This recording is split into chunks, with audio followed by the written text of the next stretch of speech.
So my Mk1 Myford is finished.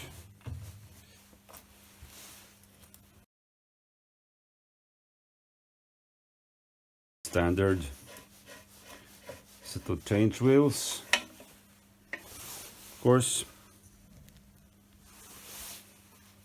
And on this machine they have to screw it in, and the arrow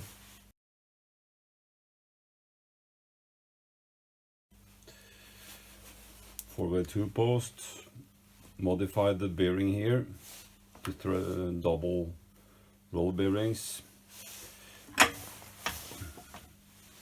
new belts, VFD,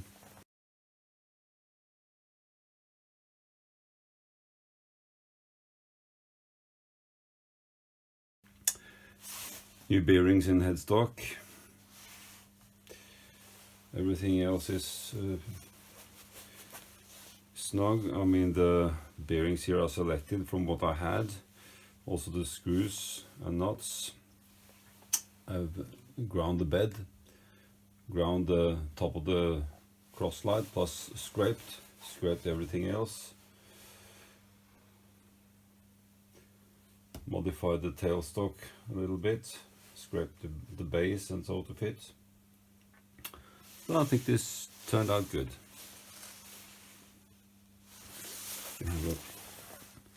Go at it, loosening the belt,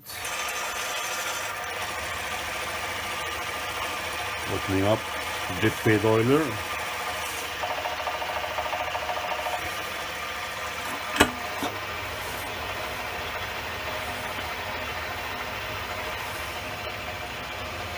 and it's good for quite high RPMs.